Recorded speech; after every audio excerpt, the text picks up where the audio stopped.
The center match. The center match, I lost bad in Cincy, like, and we hadn't played like in 3 years, not even a practice. Really? So it was funny, yeah. Like we hadn't for some reason we Before never. Cincy. Yeah, like we played in Cincy. We played twice in 2022 in Madrid and Cincy, and then we That's didn't a whole play new for. motherfucker right there, boy. This That's what man, I mean. I So get then different, boy. for 3 years we didn't play. We didn't practice once. I was on the sideline a bit, obviously, and so like I was seeing obviously the results. I'm watching tennis, but to not feel his ball like once for 3 years, it was like you said, it's a different player. So it's like when we stepped on court, it was like not that I was like unaware of like what he was capable of, but it was just like how fast he played, how deep the returns were, like off my second. So it put so much pressure on me that I was like, and the rounds before, I was kind of like, you know, more aggressive than the guys, and I was kind of pacing myself through matches. Like I played that week, I played Echeverry, played Rinderknecht and Bonzi. So obviously having more time, free returns, all that, and then I didn't get any of that for like the first set, literally 6-love, and I was like, well, yeah, I'm gonna have to adjust, like for sure. But it was almost felt like too late. Find a second domino. Yeah, one at the top, you know. So, But did yeah, you know? so Did you know that was gonna happen? Like, did you like? Obviously, you're not blind to it. Like, you know that he's better at certain things than other players. So, like, before the match, were you like maybe stressing is not the wrong word, but were you like paying attention to the fact that you're not gonna get as many like unreturnables and the return's gonna come back with certain quality and depth and like direction and stuff? Like, did you keep that in mind going into the match, or you were just preparing like for like any other match? no, I was aware, but honestly, it's different to be aware and to actually like experience it. And then also, then I think U.S. Open still had bad first set or like score wise, like I lost badly, but it was way more competitive.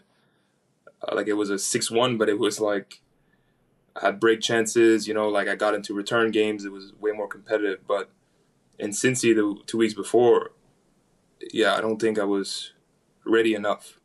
Or at least in terms of like my tactical plan. So I think I prepared better. Not, I mean, obviously, I didn't even watch the Cincy match, to be honest. Like I didn't watch that again. I wasn't like, yeah, I'm not gonna hurt myself watching this. But in terms of like, yeah, having that experience 2 weeks ago of like, what pace he plays and what intensity, I think I was more prepared, and I really wanted to match that from the beginning, because like I wasn't really matching that in Cincy at all, and so I was matching that from the beginning. But he came out so clean. Like I don't know anybody, and if you watch matches, like he breaks like first game of the match. Like I don't remember, yeah, watching like some of the greats even, like they wouldn't start off like that. Like as the match goes on, obviously, I feel like Rafa and Novak, it was always like as the matches went on, like they got so good.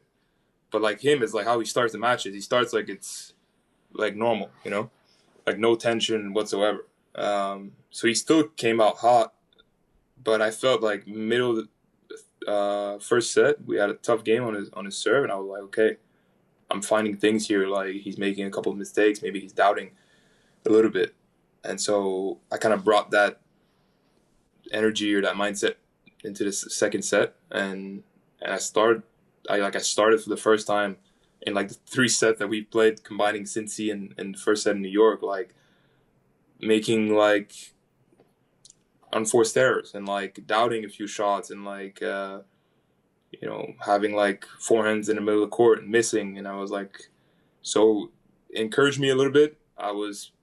Kept pushing him. Also, I think there's also maybe credit to my tactical plan or how I was playing. I think I was maybe making him doubt because of how quickly I was stepping into every ball that was short or trying to come to the net, mixing a few serve and volley.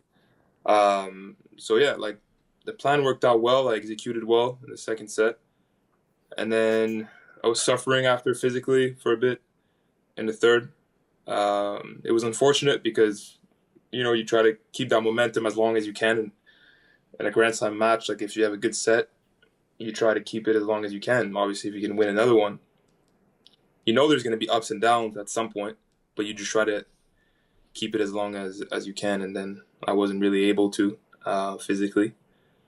And so, yeah, and it kind of went his way. Then after it was difficult. Fourth set, good level again, like cramps kind of going away, and then had some chances like at the start, but still the tactical plan remained the same. Like it didn't really change, like because it's not like it's not a type of guy that you're thinking like, okay, at some point in the match I'm gonna like slow things down, or like I'm gonna give him time. Like you just always have to take time away from him. You have to keep him on his heels at all times. So the tactical plan is kind of simple. It's more just like how good can you play for how long, really. So there's no like safe spot in the court, and like the guys backhand and forehand can attack with both, defense well with both. Tactically, is it just taking time from him and trying to spread the court as much as you can and trying to knock volleys off? Is it just having to play really good points over and over and over and over again? Because like I don't really see when I watch him play like there's no hole, but like where's the weak spot? You know what I mean? Yeah, well, just the first shots are really important. You need to obviously serve well, because regardless of your game, like even if you're, I don't know, like Demino, or even if you're like Rublev, or you're like Zverev, like plays differently, you have to serve well, because if you're just hitting second serves like in bad spots, and like he returns too good, that you're gonna be in trouble every start of the point. And then same thing on your return, and when he's serving, like he improved his serve a lot, but I still think it's not like his most natural shot, And you saw him struggle a bit during the tournament, and some matches with the percentage of first serve. So that area where like if you're able to put some pressure either by having a lot of returns in the court, or even taking cuts at first serve returns, then sometimes you can make him doubt, And on second serve, again, same mentality. Are you a player that's going to say, I don't know, Andy Murray would be like, he's going to put every second serve return. He's not going to like go around and like hit a huge forehand on any of them, but he's going to make you play every single one of them. Or you're more like, no, I'm going to scare him a few times. That's a different approach, but I think you need to be clear on what you want to do in the first shots. And then in terms of the rallies, like you said, there's really no safe spot. Like you kind of have to hope that he's going to miss at some point. But for sure, for me at least, it's like you can't let any opportunity go to step in. Like the guys is too good. Yeah. And also you can't open up the court with no speed, or like with no intention. Like let's say you give him an angle and he has time, then he has the line open in front of him, or he has back cross with angle and speed. So you really want to make sure that when you give him an angle, it's like he's on the run and he's like in a bad position. If not, it's better to play through the middle. Thanks for watching this clip. If you want to watch the full episode, the link is in the description down below.